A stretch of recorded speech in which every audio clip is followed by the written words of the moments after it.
آپ یہ پوری قرآن کی تفسیر ملے گی کہ مومن جب جاگتا ہے تو اس کے جاگنے کا انداز کیا ہے؟ سب آرام گداز بستروں کی طرف توجہ کرتے ہیں تو یہ اللہ کی طرف رجوع ہوتا ہے.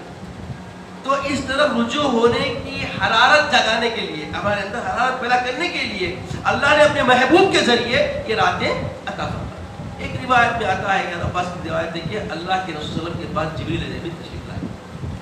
بولا ہے سید الملائکہ تشریف لائے. بولے یا رسول اللہ ذرا باہر آئے. پیارے آقا علیہ الصلوۃ والتسلیم باہر تشریف لائے. فرمایا کہ آپ آسمان کی طرف نظر فرمائیں. پیارے آقا صاحب دیکھیں تو کیا ہے، آسمان کے دروازے کھلے ہیں اور فرشتے ندا کر رہے ہیں. فرشتے کیا کر رہے ہیں؟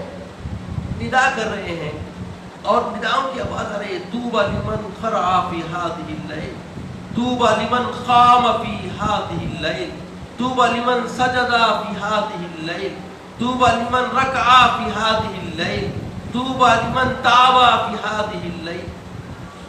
اللہ کے رسول کو خوشخبری ہے اس شخص کے لیے جو اس رات سجدہ کرے، خوشخبری ہے اس شخص کے لیے جو اس رات قیام کرے، خوشخبری ہے اس شخص کے لیے جو اس رات سجدہ ریزی کرے، خوشخبری ہے اس شخص کے لیے جو اس رات اللہ کی راہ میں بارگاہ میں گریہ گزاری کرے، خوشخبری ہے اس شخص کے لیے جو اس رات اللہ کی بارگاہ میں مغفرت طلب کرے.